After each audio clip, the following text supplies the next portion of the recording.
ನಮಸ್ಕಾರ ಸ್ನೇಹಿತರೆ, welcome to my channel. ನನ್ನ ಹೆಸರು ಮಂಜುನಾಥ್ ಜಾಲಿಮರ. ಇದೇ ತಿಂಗಳ 24ನೇ ತಾರೀಕು ವೇಮೂರಿ ಕಾವೇರಿ ಟ್ರಾವೆಲ್ಸ್ ಅವರು ಏನು ಇನ್ಸಿಡೆಂಟ್ ನಡೀತಲ್ಲ, ಕರ್ನೂಲಿನ ಚಿನ್ನಟೇಕೂರ್ ಹತ್ರ 41 ಜನ ಪ್ರಯಾಣ ಬಳಸಿದ್ರು. ಅದರಲ್ಲಿ 19 ಜನ ಸಜೀವ ದಾನ ಆದರು. ಇವನೇನು ಶಿವಶಂಕರ ಜೊತೆ ಹಿಂದ್ಗಡೆ ಬೈಕಲ್ಲಿ ಕುಂತಿರ್ತಾನಲ್ಲ, ಮೇನ್ ಎಲ್ಲದಕ್ಕೂ ಕಾರಣ ಇವನು ಅಂತ ಹೇಳಲಾಗ್ತದೆ. ಯಾಕಂತಂದರೆ ಇವನು ಹೈದರಾಬಾದಲ್ಲಿ ಕೆಲಸ ಮಾಡುವಂಥ ವ್ಯಕ್ತಿ. ಯಾರು? ಯರಿಸ್ವಾಮಿ ಅನ್ನೋ ವ್ಯಕ್ತಿ. ಇವನು ಆವಾಗವಾಗ ಸ್ವಂತ ಊರು ಕರ್ನೂಲ್ ಹತ್ರ ಒಂದು ಊರು ಅವ್ರದ್ದು, ಚಿನ್ನಟೇಕೂರ್ ಹತ್ರ ಊರು. ಅಲ್ಲಿಗೆ ಹೋಗ್ತಾ ಇದ್ದ ಅವನ ಫ್ರೆಂಡ್. ಇವರು 3 ವರ್ಷದಿಂದ ಪರಿಚಯ, ಶಿವಶಂಕರ್ ಮತ್ತು ಯರಿಸ್ವಾಮಿ. ಇವ್ರೇನಾಗ್ತಾರೆ, ಈ ಯರಿಸ್ವಾಮಿ ಹತ್ರ ಅವರ ಸ್ನೇಹಿತದ ಒಂದು ಮದುವೆ ಇರ್ತದೆ. ಬೆಳಿಗ್ಗೆ ಮಾರ್ನಿಂಗ್ ಮದುವೆ ಇರ್ತದೆ. ಇವನೇನು ಮಾಡ್ತಾನೆ, ಇವರಿಬ್ಬರು ಒಂದೇ ರೂಮಲ್ಲಿ ಇರ್ತಾರೆ.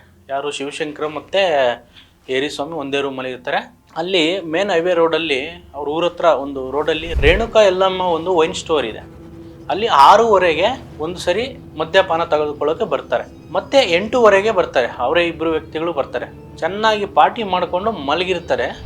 ಅವನು ಯಾರು? ಬೆಳಿಗ್ಗೆ ಅವನು ಒಂದು ಮದುವೆಗೆ ಹೋಗ್ಬೇಕಾಗಿರುತ್ತೆ ಯರಿಸ್ವಾಮಿ. ಇವನು ಶಿವಶಂಕರನ್ನು ನನ್ನ ಎದ್ದಳಿಸು, ನಾನು ಬೈಕ್ನಾಗ ಡ್ರಾಪ್ ಮಾಡ್ತೀನಿ, ಬಸ್ಸಿಗೆ ಡ್ರಾಪ್ ಮಾಡ್ತೀನಿ ಅಲ್ಲಿ ತನಕ ಅಂತ. ಇಲ್ಲ, ಆ ಊರಿಗೆ ಡ್ರಾಪ್ ಮಾಡ್ತೀನಿ ಅಂತ ಹೇಳಿರ್ತಾನೆ. ಇವನು ಬೇಡ, ನಾವು ಫುಲ್ಲು ಇದಾಗಿ ಕುಡಿದ್ಬಿಟ್ಟಿದ್ದೀವಿ, ಗಾಡಿ ಓಡ್ಸೋಕ್ಕಾಗುತ್ತಾ ಇಲ್ಲ ಅಂತ ಅವನು ಹೇಳಿದ್ರು ಇವನೇ ಡ್ರಾಪ್ ಮಾಡ್ತೀನಿ ಅಂತ ಒಪ್ಕೊಂತಾನೆ. ಯಾರು? ಶಿವಶಂಕರ್. ಇವರು ಸರಿಯಾಗಿ ಸಮಯ 2 ಗಂಟೆಗೆ ಮನೆಗೆ ಬಿಡ್ತಾರೆ.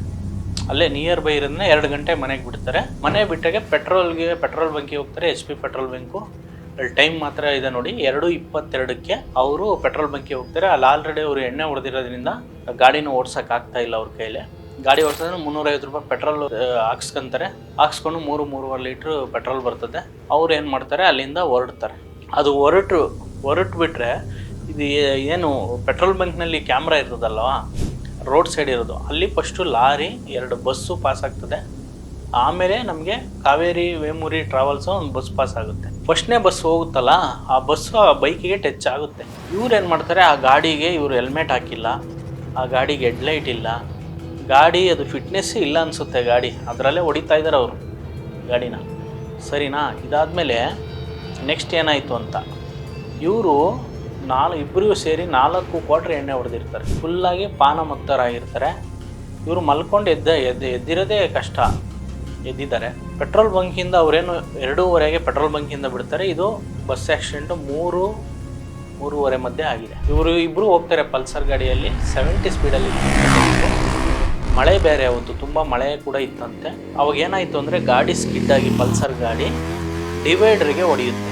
ಡಿವೈಡರ್ಗೆ ಹೊಡೆದ್ರೆ ಶಿವಶಂಕರು ಸ್ಪಾಟಲ್ಲೇ ಡೆತ್ ಆಗ್ತಾರೆ. ಇವನು ಇನ್ನೊಬ್ಬ ಹಿಂದ್ಗಡೆ ಯರಿಸ್ವಾಮಿ ಕುಂತಿರ್ತಾನಲ್ಲ, ಆ ಕಡೆ ಈ ಕಡೆ ಗಾಡಿಯಲ್ಲಿ ಸೆಂಟ್ರಲ್ ಜಾಗ ಇರ್ತದೆ ನೋಡಿ, ಗಿಡಗಳು ಈ ಥರ, ಅಲ್ಲೋಗಿ ಬಿದ್ದಿರ್ತಾನೆ. ಇವನಿಗೆ ಗಾಡಿ ಪಾಸ್ ಆಗೋದು ನೋಡ್ಬಿಟ್ಟು ಶಿವಶಂಕರ ಮೇಲೆ ಗಾಡಿ ಬಿದ್ದಿರುತ್ತೆ. ಗಾಡಿಯನ್ನು ಸ್ವಲ್ಪ ಸೈಡಿಗೆ ಹಾಕಿ ಶಿವಶಂಕರನ ಬಾಡಿನ ತೆಗೆದು ಸೈಡಿಗೆ ಎಳ್ಕೊಂಬರ್ತಾನೆ. ಎಳ್ಕೊಂಬಂದಮೇಲೆ ಆ ಗಾಡಿನೂ ತಗೋಣ ಅಂತ ಹೋಗ್ತಾನೆ. ಅಷ್ಟರೊಳಗಡೆ ಅಲ್ಲೇ ಬಸ್ಸುಗಳು ಲಾರಿಗಳು ಪಾಸ್ ಆಗ್ತಿದ್ದರಿಂದ ಅವು ಸ್ಪೀಡಲ್ಲಿ ಇರ್ತಾವೆ ಹೈವೇನಲ್ಲಿ. ಏನಾಯಿತು ಅಂದರೆ, ಆ ಟೈಮಲ್ಲಿ ಒಂದು ಬಸ್ಸು ಟಚ್ ಮಾಡ್ಕೊಂಡು ಹೋಗುತ್ತೆ. ಯಾವುದು? ಕಾವೇರಿ ಟ್ರಾವೆಲ್ ಬಸ್ಗಿಂತ ಮೊದಲು ಒಂದು ಬಸ್ ಟಚ್ ಮಾಡ್ಕೊಂಡು ಹೋಗುತ್ತೆ. ಅದು ಗಾಡಿಗೆ ಅಡಿಗೆ ಸಿಗೋದಿಲ್ಲ, ಸೈಡಲ್ಲಿ ಟಚ್ ಆಗಿ ಪಾಸ್ ಆಗಿಬಿಡುತ್ತೆ ಬಸ್ಸು. ಈ ಬಸ್ ಹೋಗುತ್ತೆ, ಫ್ರಂಟಲ್ಲಿ ಟಚ್ ಆಗಿಬಿಟ್ಟು ಗಾಡಿ ಸ್ಪಾರ್ಕ್ ಆಗಿ ರೋಡಿಗೂ ಬೈಕಿಗೂ ಬಸ್ಸಿಗೂ ನಡೆಮದ ಸ್ಪಾರ್ಕ್ ಆಗಿ ಫೈರ್ ಆಗುತ್ತೆ. ಇಲ್ಲಿವರೆಗೂ ಕತೆ ಗೊತ್ತಿತ್ತು. ಈ ಟೈಮಲ್ಲಿ ಯರಿಸ್ವಾಮಿ ಏನು ಮಾಡ್ದ ಅಂತ ಹೇಳ್ತೀನಿ ಕೇಳಿ. ಅವನು ಶಿವಶಂಕರ್ ಡೆತ್ ಆಗಿರ್ತಾನಲ್ಲ, ಅವನ್ನ ಬಾಡಿನ ಸೈಡಿಗೆ ಎಳ್ಕೊಂಬರ್ತಾನೆ. ಅವನು ಅಲ್ಲೇ ಡೆತ್ ಆಗಿದ್ದಾನೆ.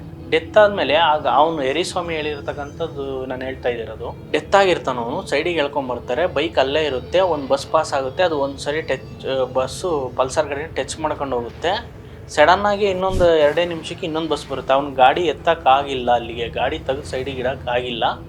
ಬಂದುಬಿಟ್ಟು ಅದನ್ನು ಎಳ್ಕೊಂಡು ಹೋಗಿದೆ. ಒಂದು 100 ಮೀಟ್ರ್ ಎಳ್ಕೊಂಡು ಹೋಗ್ತಿಲ್ಲ, ಫೈರ್ ಆಗಿದೆ. ಇವನಿಗೆ ಗೊತ್ತಾಗಿದೆ, ಅದು ಕಂಡಿದೆ. ಇವನು ಇಲ್ಲಿಂದಾನೆ ನೋಡ್ತಾ ಇದ್ದಾನೆ ಅದೇನಾಗ್ತಾಯಿದೆ ಅಂತ. ಇವನು 3 ಗಂಟೆಯಿಂದ 4:10ವರೆಗೂ ಅಲ್ಲೇ ಇದ್ದಾನೆ, ಅದೇ ಪ್ಲೇಸಲ್ಲಿದ್ದಾನೆ. ಇವನು ತನ್ನ ಸ್ನೇಹಿತ ಬಾಡಿಯನ್ನು ಅಲ್ಲೇ ಬಿಟ್ಬಿಟ್ಟು ಅವನು ಮದುವೆಗೆ ಅಟೆಂಡ್ ಮಾಡಿದ್ದಾನೆ. ಇದೆಲ್ಲ ಹೆಂಗೆ ಗೊತ್ತಂದರೆ, ಪೊಲೀಸರು ಮೊಬೈಲ್ನ ಟ್ರ್ಯಾಕ್ ಮಾಡಿದ್ದಾರೆ. ಯರಿಸ್ವಾಮಿ ಮೊಬೈಲ್ನ ಟ್ರ್ಯಾಕ್ ಮಾಡಿದಾಗ ಇವನು ಎಲ್ಲೆಲ್ಲಿ ಹೋಗಿದ್ದಾನೆ, ಏನು ಎಂತ, ಇವನು ಅಲ್ಲಿ ಎಷ್ಟು ನಿಮಿಷಗಳು, ಅರ್ಧ ಗಂಟೆ ಇದ್ದ, 1 ಗಂಟೆ ಇದ್ದ ಎಲ್ಲ ಗೊತ್ತಾಗಿದೆ. ಇವರು ಮತ್ತಲ್ಲಿ ಇದ್ದರಿಂದ ಇಷ್ಟೆಲ್ಲ ಘಟನೆ ಆಗಿದೆ. ಇವನು ಮದುವೆಗೆ ಹೋಗ್ಬೇಕನ್ನೋ ಇಂಟೆನ್ಷನಿಂದ ಅವನು ಡ್ರಾಪ್ ಮಾಡೋಕ್ಕಂತ ಬಂದ. ಫುಲ್ಲು ಇಬ್ಬರು ಮದ್ಯಪಾನವಾಗಿದ್ದರು. ಇವ್ರಿಗೆ ಎಲ್ಲಿ ಹೋಗ್ತಿದ್ದೀವಿ ಅಂತ ಗೊತ್ತಾಗಿಲ್ಲ. 70 ಸ್ಪೀಡಲ್ಲಿದ್ದಾರೆ. ಅಂಥ ಗಾಡಿನಲ್ಲಿ ಹೆಲ್ಮೆಟ್ ಇಲ್ಲ, ಗಾಡಿ ಫಿಟ್ನೆಸ್ ಇಲ್ಲ, ಹೆಡ್ಲೈಟ್ ಇಲ್ಲ. ಗಾಡಿ ಬಂದಿದೆ, 41 ಜನ ಹಾಕ್ಕೊಂಡು ಬಂದಿದೆ. ಅದು ಆಲ್ಮೋಸ್ಟ್ ಹೈವೇನಲ್ಲಿ 100ರಿಂದ 120 ಸ್ಪೀಡ್ ಇದ್ದೇ ಇರ್ತಾರೆ ಬಸ್ಸಲ್ಲೂ. ಟೈಮಿಂಗ್ಸ್ ಮೇಂಟೈನ್ ಮಾಡಬೇಕಲ್ವ. ಬಟ್ ಅದರ ರೂಲ್ಸ್ ಪ್ರಕಾರ ತಪ್ಪು. 80 ಸ್ಪೀಡ್ ಹೋಗಬೇಕು. ಕಮರ್ಷಿಯಲ್ ವೆಹಿಕಲ್ 80 ಸ್ಪೀಡ್ ಹೋಗ್ಬೇಕಂತ RTO ರೂಲ್ಸ್ ಇದೆ. ಈ ಯರಿಸ್ವಾಮಿ ಮಾಡಿದ ಒಂದು ತಪ್ಪಿಂದ ಇಷ್ಟೆಲ್ಲ ಘಟನೆ ನಡೆದಿದೆ. ಇವಾಗೇನು ಶಿವಶಂಕರ್ ಅಮ್ಮಾರು ಇದ್ದಾರಲ್ಲ, ಅವರು ಯರಿಸ್ವಾಮಿನೇ ತನ್ನ ಮಗನನ್ನು ಏನೋ ಮಾಡಿದ್ದಾನೆ ಅನ್ನೋ ಆರೋಪ ಮಾಡ್ತಾ ಇದ್ದಾರೆ. ಇದು ಮುಂದೇನಾಗುತ್ತೆ ಅನ್ನೋದು ಕಾದು ನೋಡಬೇಕಾಗುತ್ತೆ. ನಮಸ್ಕಾರ.